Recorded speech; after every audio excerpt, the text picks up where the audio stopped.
So it's been a while, but this is where we're up to now. With this, that's where the oil filter is going to go. Sort of in the middle, right at the front. The radiator is just going to go behind it there. That front timing wheel is nearly finished. Just a couple more bits to finish that. I've split the inlet manifold up into these little sections with these brass plates that hold the leads on as well. Should look quite good. Mocked up where the steering box is going to go. Should be alright there.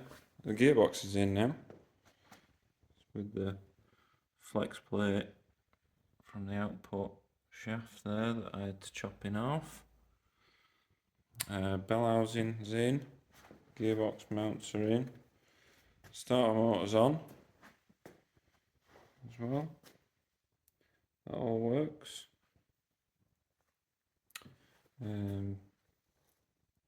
Yeah, gearbox is in. It has to come out again just to align a couple more things, but it's fine for now.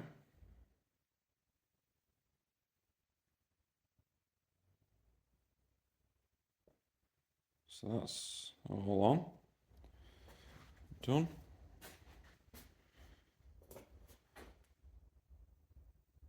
Looks pretty good. It's just enough room. The seat's going to be about where that wood is in the mug. Two little Austin 7 seats on there, and that's where you'll sit with the wheel obviously there, two pedals down there. The body won't come out any further than the sides of the chassis. Well, the seats are about 35" for two of them, so it'll just come out a little bit past the chassis. It should still look good. What else is there? The gearbox filler will be on the outside, sort of like that, but hopefully not with any zip ties. And just a pipe going to it underneath. Gear selector will be just behind the starter motor there. Starter motor will be tucked in underneath the top of the bonnet and the windscreen, and the dash should sort of be here, just above that. So there's just enough room for your legs. Mocked up this side ignition leads as well.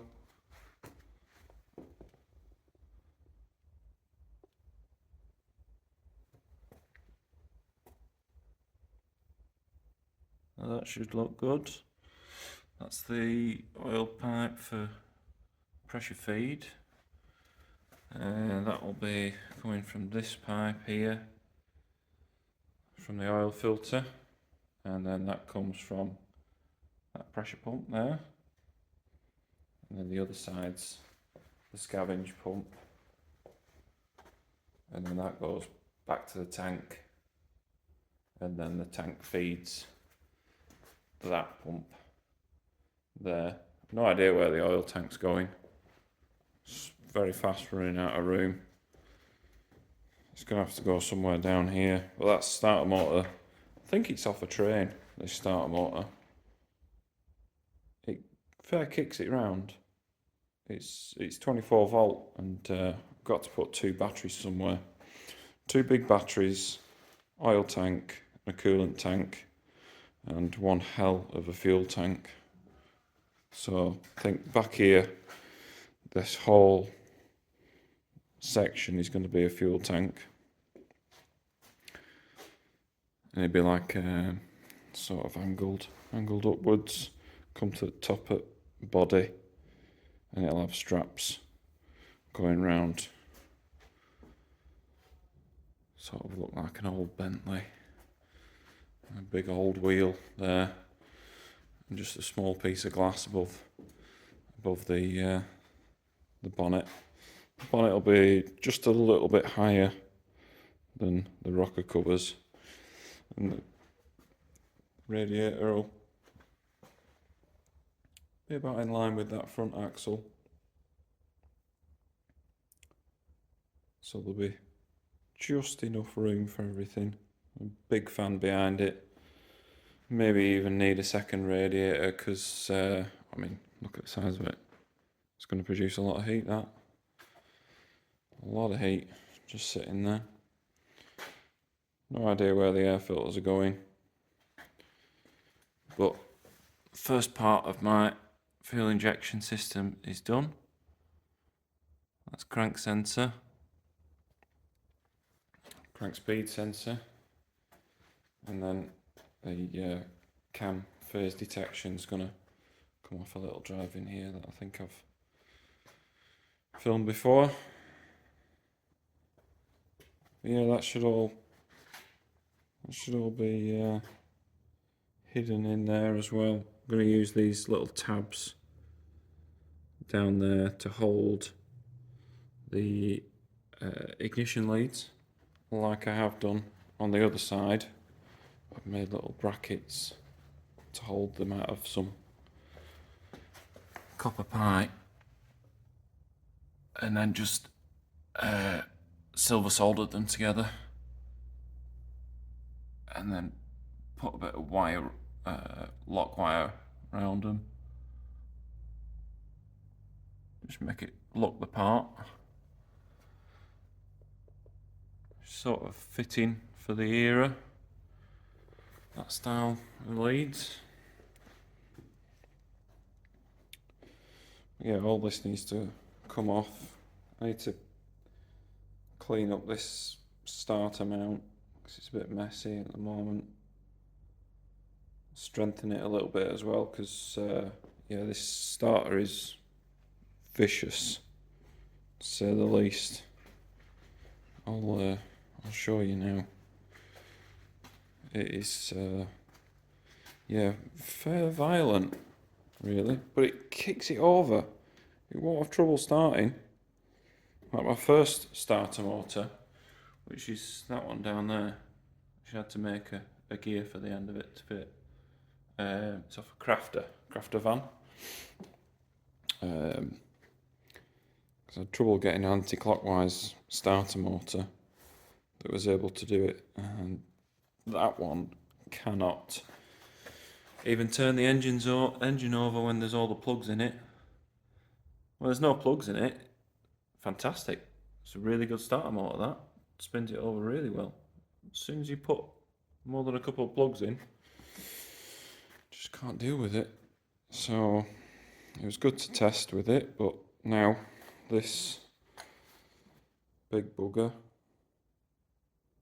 really wazzes it over. Got my mounting plate mocked up as well. It's just something thrown together, that just to get the starter motor in the right place. Yeah, made a flex plate just to mock it up. Really, that's not the final one. It's just to see if all this works really, and then I'm going to get one laser cut. Actually, I made that on the tyre machine with an angle grinder. Can you believe it? Stupid. Right, I'll turn this over. This is my jerry rig starter motor. So try and get it in view.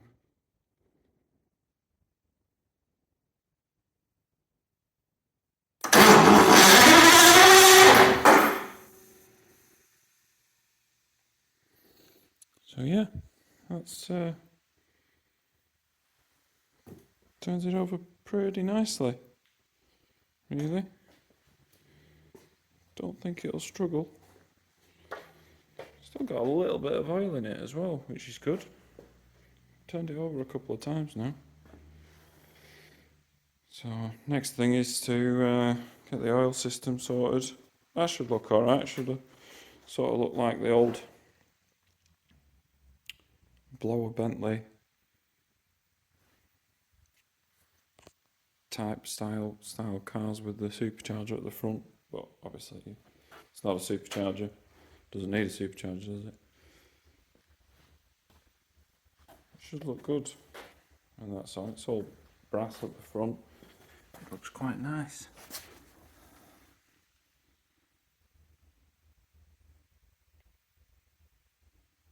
It does look quite nice, does that? That's a nice view there. Really?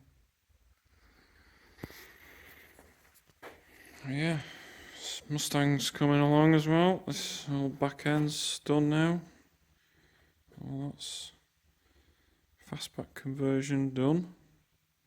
Just waiting on front end parts and suspension parts for that. But yeah, it's that's progress as of now.